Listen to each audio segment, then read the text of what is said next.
واسأل القرية التي كنا فيها والعير التي أقبلنا فيها وإنا لصادقون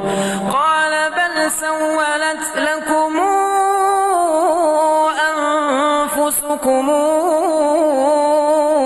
أمرا فصبر جميل عسى الله أن ياتيني بهم جميعا إنه هو العليم الحكيم وتولى عنهم وقال يا أسفا على يوسف وابيضت عيناه من الحزن فهو كظيم قالوا تالله